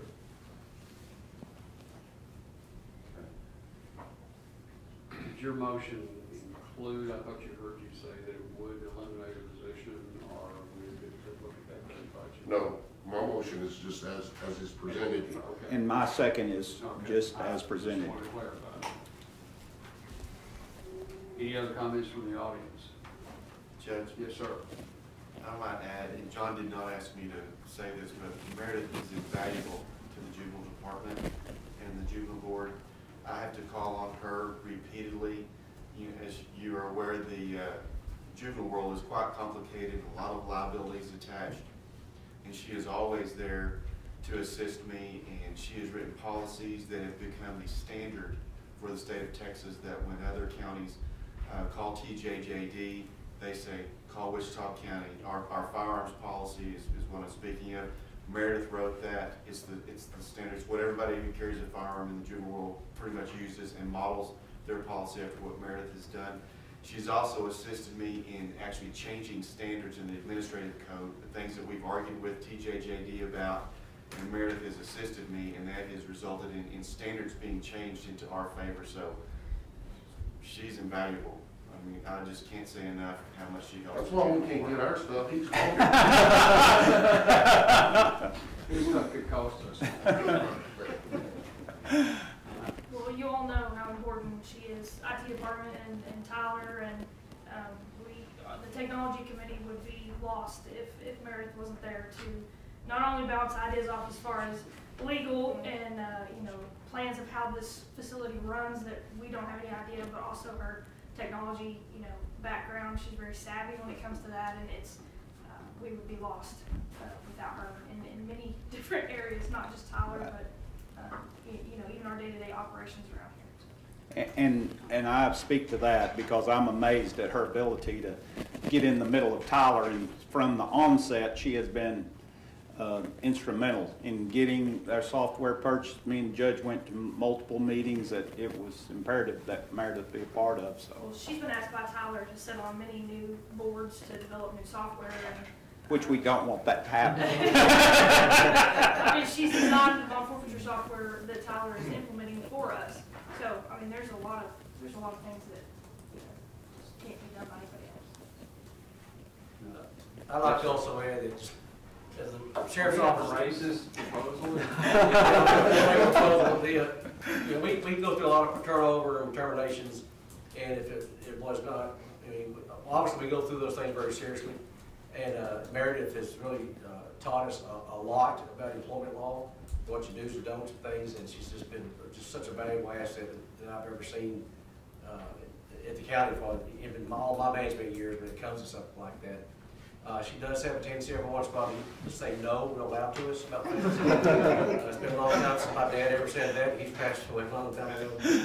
And I have seen her yell at a chief once. So it wasn't him or the other one. So I don't get that category. So we do heed our district attorney's office and their recommendations, not only from the DA himself and his assistants, but Meredith Kennedy is the chief role civil attorney in that office. We appreciate their value. We need to vote for somebody else brags on her. Well, I just want to interject, John, that I did get to work with Bryce. The judge set us up years ago, and I met him, and what a great guy. So I don't want him to feel slighted at all. He don't know what he's getting into, does he? Thank you very much, Mr. Leslie, for the proposal, and thank you for your quick addressing the situation I sent you last week. Thank you. Thank you. All right. Any other comments, any testimony? All right. All those in favor, signify by saying aye. Aye. Opposed, same sign, motion carries 4-0. We're down to item number 5, to discuss, consider, take action to approve quote from Mobile Phone Texas Incorporated for replacement of UHF antenna, associated parts, labor, and relocation equipment at the new Denver Street antenna tower at a total cost of $2,648 to be paid for 2016 limited tax notice. Mr. McGowan. So this is part of the process that the city's doing about stripping down the water tower on Denver Street so it can be painted and moving all our stuff to the new water tower, or to the new tower that's going to be erected. This is part of that deal, and that old antenna's been up there for a long, long time, as well as the line. This one needs to go away and be replaced. Okay. I thought in our deal with them, this is what I don't think we have a good inventory of yet. Part of that $55,000 we're paying them, which covers what we would have had to do to that site for our own use. Now they're going to do that. We're going to be inside their shelter. And do we have a firm list of what all they will move over? Are we paying for it twice as much? They're not moving anything from the old tower to the new one. They're buying all new. So they're providing the lines and the labor, the tower crew to put the lines up, and the new antennas that we provide to put those up.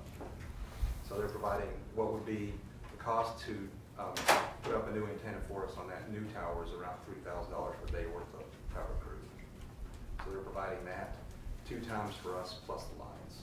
Okay, so then what are we paying mobile phone to do that they're not doing? They're taking the stuff out of the little rock building that's there, the block building, moving it over to the rock building and putting in all the lightning suppression and the jumpers and all that stuff, relocating it in a rack. Okay, okay. Well, this says for a replacement UHF antenna, associated parts, labor, and relocation. So why the UHF antenna in there if the city is doing that for us? We have to buy the antenna. They're going We to have put it to buy up. the antenna. They have to buy the antenna. They're going to put it up and provide the line. And the other parts is from taking the stuff that's in the block building, in the rock building, taking out the case and putting it in the rack, putting the lightning protection and polyphasers on stuff. Okay. All right. Any other questions? I have a motion. Thank you. Second. 2. Any comments in the audience? Okay, motion by Commissioner Beecham, second by Commissioner Harvey to approve the item as stated. All in favor, signify by saying aye. Aye. Opposed, same sign, motion carried 4-0. Thanks, sir.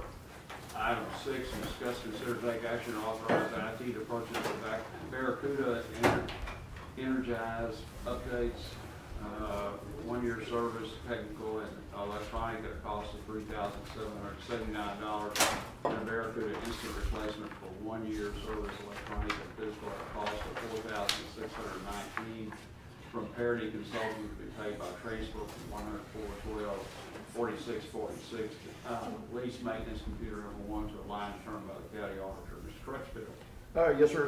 It should be paid from that line and not transferred to another line. It's already got a line, so I don't know why that made its way in there. Boilerplate.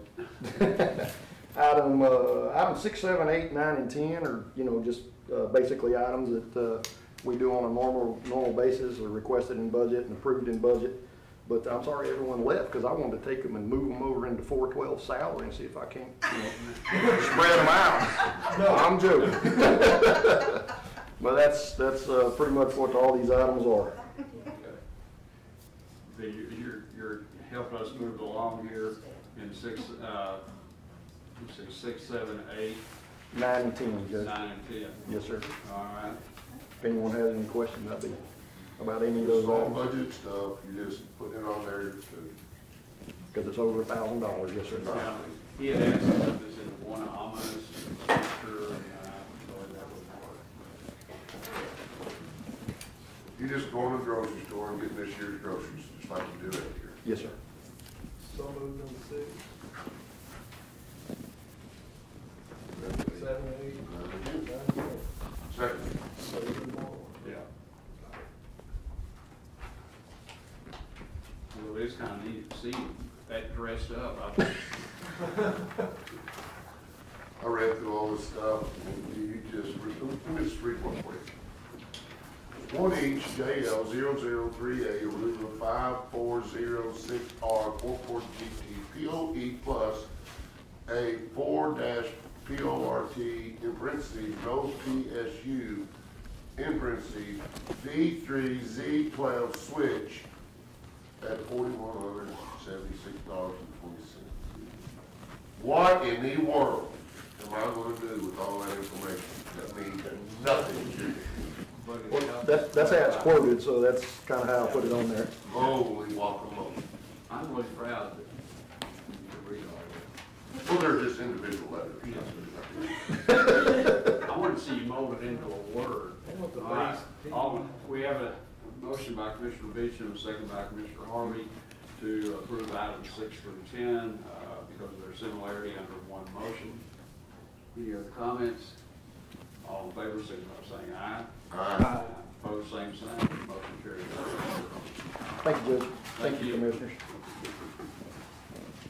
Okay, item 11, discuss and consider take action on the Texas Flooring Gallery Code in the amount of $4,394.41 for labor and materials for carpet for the Peace Precinct 2 and tax office facility in Burknett to be paid from Permanent Improvement Fund. Commissioner Beecham? No, No, Commissioner Harvey. Yep, so moved. Is there a second? Second. Okay. Any comments or questions? This is going to be carpet squares, so. Yep. It's exactly like the district courts. Same exact. Okay, all in favor, signify by saying aye. Aye. Opposed, same sign. Motion carries 4-0. Item 12 is receive an update on Law Enforcement Center project from Commissioner Beecham, sir. Yeah, it's underway. Ground's been broke. They're going guns. The biggest thing that's going on right now is they're putting in the sewer line. We thought we may had an issue with being able to get it within the right of way between water line and fiber optic cable. Found out that it was mismarked and we had more than ample room to get it in. Did secure permits from TxDOT in order to use their right of way down Service Road for that construction. Those are the big items. One, other than the snag on the building permits, we have a snag we're working through with temporary meter services. Wheeling Electric had requested 2 temporary meter services that would cost the county approximately $8,000 to install.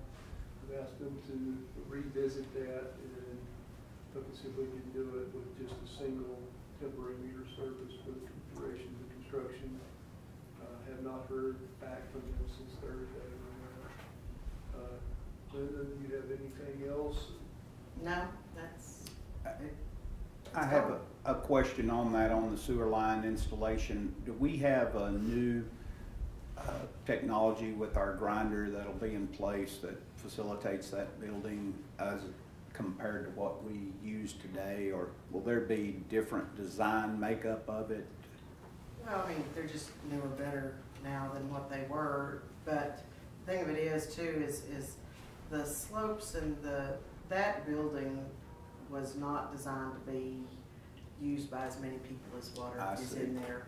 The size of the lines and the slope of the lines was barely adequate for a warehouse type of facility, much less having how many ever inmates that are there now. And so, yeah, the new will be better designed and with more adequate slope. And when this new line is put in, and we're having to put it all the way down the service road, if y'all remember, to Hammond Road, I believe that's that road. So we're having to go by across 3 people's properties to get to, and it's gonna be deep. And so we're having plenty adequate fall across our site and then all the way down to Hammond so that we can get the depth that we want and that we need. Are you going back to Hammond or are you going to Fisher? No, it's going back to Hammond. Yes, to Hammond. Back to where Evans Electric is? Yeah. Yes, we're going across, I don't know who owns the property that's undeveloped, and then the Mrs. Baird's, and then Evans Electric. We're having to go across all of their properties in an easement. Evans has given us permission to set up the bore in their yard and bore across, so it'll actually be to the east of the building of Evans Electric. Right, it's not like under their, yeah, it's within like 15 feet of the service road right there. It's in the right of way. Right, well, the easement, yeah. Yeah, the easement there. Okay. We do have the water shut off to the gun range currently. When they were building the driveway, temporary driveways, they cut the water line. We could go great expense and time and effort to relocate the water line, or we can wait until the driveways are built permanently and put it back in. We've chosen the latter. Sure. Yeah, and they're going to supply 2 porta potties and hand wash station for the gun range in the meantime, about 2.5, 3 months.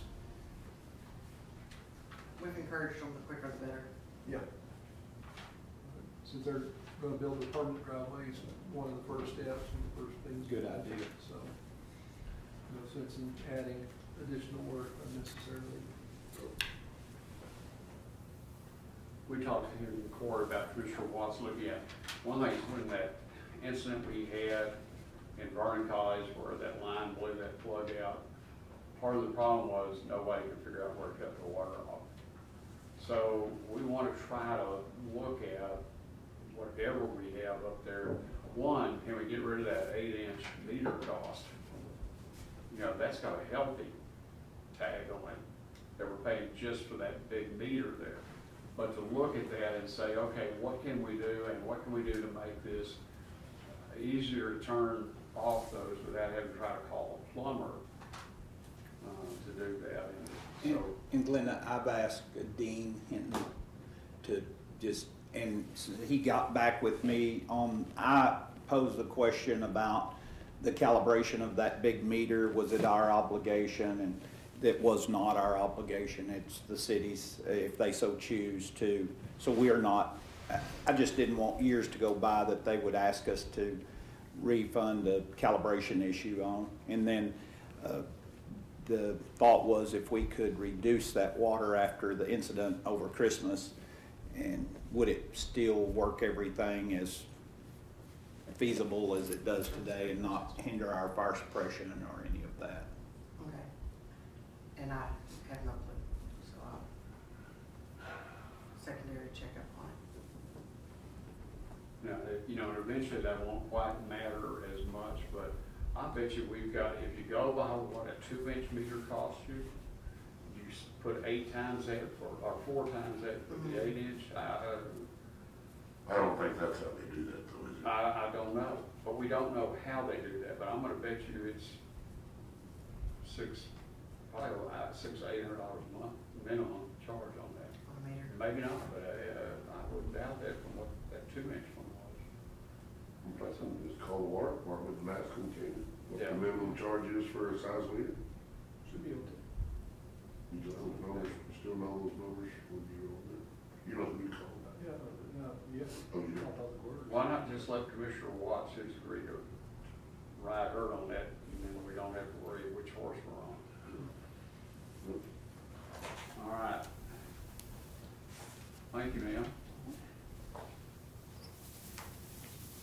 Okay, we're down to public comments.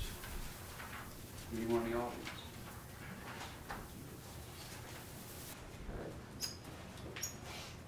County officials, commissioners, anybody else?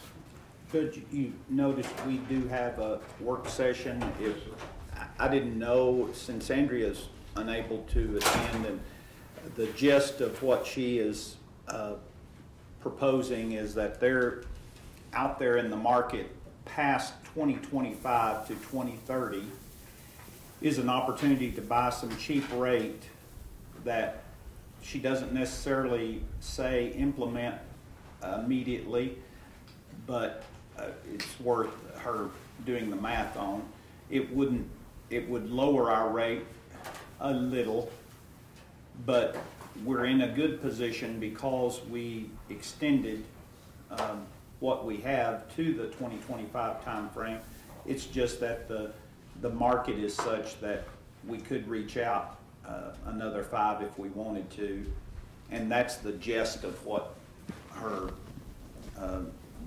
and she's wanting to just give us an overview of our usage, which we've been asking her to do annually to see how. No, she was coming today, but she's unable to make it, right, Nancy?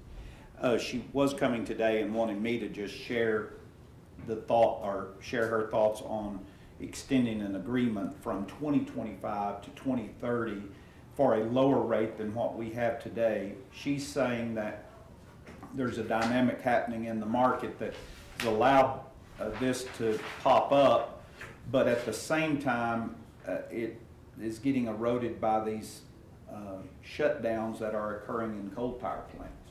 So she just called me about this 2 weeks ago and spoke to me concerning it, and I said I sure want to share with the commissioners what this could potentially mean and get everybody's, to be out 2035 is a long ways in my mind.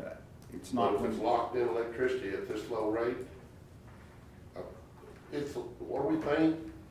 $3.90, right at 3.9. Unbelievable. It is unbelievable. If we don't lock that in, if we have the ability to lock that in, if we don't do it, we ought to be whooped. Well, what I think the thought is, Lee, is not that would, but how to utilize the buy down that she could bring. Do we phase it in and then stay at 390-ish or maybe 385 for till 2030, or do we let our low rate expire in 2025 and already have the new one laid out and drop to 3.7 or 3? I just didn't see that math. I don't know that the equation changes greatly, 3.7 versus 3.8 or 3.9 in electricity. Does that mean 1,000 a month? Or I didn't do that work, and I'd ask her for that. But Well, let's have her bring that and lay that out, and then would she be talking about we could change our rate, reduce it like next month? We could. All the way through 2030 or 2035? we could, Judge, and that's what we did on this last extension. Yeah. We took the more feasible rate that she had put in front of us, we blended it into our current rate, and we pulled down to 390. We bought ourselves down into a better rate. That opportunity is still there to do it for 2030, depending on whether we want to live off a nice rate we already have and then fall to a better rate in 2025, or go ahead and blend it and just keep a slight. Somebody just needs to do the math. I just wondered what, it's basically the same, but. That's an outstanding rate. The other thing I want to ask her, this is true, but as we get the gun range classroom building, internet capability, it'd be neat to have those, the thermostats that work off the internet. That'd be perfect. Yes, and Judge, I asked about that, and I think that's probably slipped her mind, but when you brought that up several months ago, I did call her about that, and we were under the impression that maybe we had received something like that already, didn't we? Or didn't we get some kind of thermostat? Oh. But Well, we don't have maybe internet that's what's in there right confusing now, I me. don't think. Oh, okay. But, you know, we could plug a hotspot in there for $35 a month and probably save every bit of that. Good idea. But they are going to, I believe that will have, when we finish, it'll be part of the system down there, that we'll have it Wi-Fi in there. So would the commissioners want to then just let her draft us something, send it enough ahead of time, and then give us option 1, option 2, whether to blend or to just go 2025 to 2030? Yeah. Nancy, do you? Okay. We'll have, Cat 5 all the way out to the gates, so we'll be within. It's going to that building, and Oh, then to it's the gonna go building. from that building to the gate. So There that you go. building is going So to be it's gonna the, have- Okay. Can't remember how we were doing that, but yes, okay. Speaking of thermostats, Amoresco project is kicked off. They'll actually start work in about 2 weeks with the lighting. As I get a schedule, I'll let everyone know when they'll be in the different offices. I've given them all the contact information to set up, schedule, so it won't conflict with court dates, et cetera, et cetera. Should have the new chiller online before summer. There's some question right now. They have a chiller that they can get it right now, get it installed, but it does not exactly match the one we have. I'm thinking that we stick with the same one that we have and wait the extra few weeks. But it looks like probably April, May before they can get one in and get it installed, so. But I still think it's a better all-around play at this point. So, a lot of irons in the fire right now. Have you talked to them about connecting the piping? So you can alternate between one and the other. One goes down, you can. We can talk to them about it. You know, we talked to him there We did. about that in the original deal. We did the property walk last week. They have identified some asbestos that will have to do some remediation on. In the boiler room when they start removing the big boiler tank. The fluid in the boiler, we know is asbestos, so that can be remediated.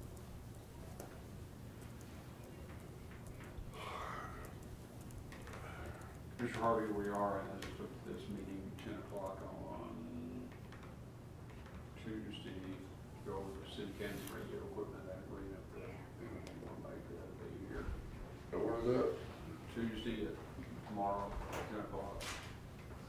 Make sure we've got everything in agreement from there to finish writing up the agreement with the city. Is that when we're gonna talk about the permits?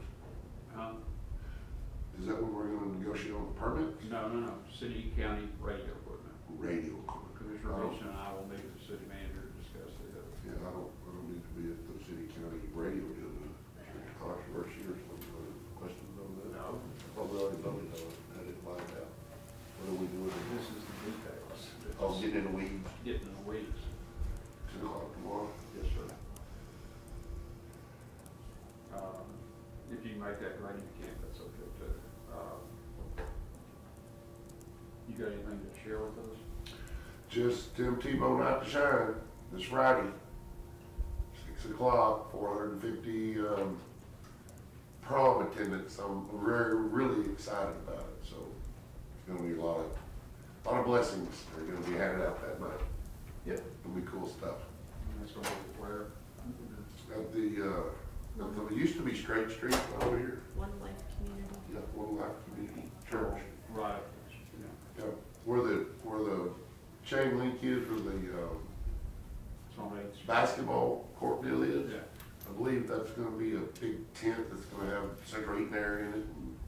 Yeah, Yeah, all, bar. yeah, they'll have live DJ there Oh, yeah. inside, and they'll have red carpet, limo rides over the red Oh. carpet. They have on the second floor, they have karaoke. Kids are gonna have a ball. There's a lot going on, with that. Did you ever find out about Serby? No, I have not been able to get back in touch with them. but- Get on that. Yep. There, I know there'll be 2 serving lines, but I'll. That's okay, but as long as, we need to know if we need to make the plates and take it to the tables. That's what we need to know, because we can't staff that, we need to get some help. And last time I looked, the forecast called for snow, and about 30 degrees that night, so. Yeah, 20, low at 25, the high for the Friday, this Friday is 40. Yeah. Commissioner Watts. Great chamber banquet, Yes. in Electra on Saturday night. Fantastic food by the Electra Chuck Wagon Gang, which included Lee Harvey. Hey, are we still in court, right? Yes. I make a motion Judge Gossam can't bring his son to the electric banquet ever again. Willie, he has tremendous luck, and he wins every time. And you know, door prizes is a large portion of Last year he won Electra's. about 4 of them, this year he won 2. Yeah. Good ones. Next year, he may be 0, so we let him come, see Oh. what Okay. Couple funny things, going on. This, I'm gonna do detention hearings early Wednesday. There's a 7 a.m. Wichita County 4-H board meeting I will not make. I will be, in Oklahoma City at the VA clinic, just check up. Wouldn't it be nice if we had a VA clinic here in Wichita Well, Falls we you could go do, to? we have the clinic, we don't have the hospital with the audiology and the eye stuff that they do up there, so every once in a while there.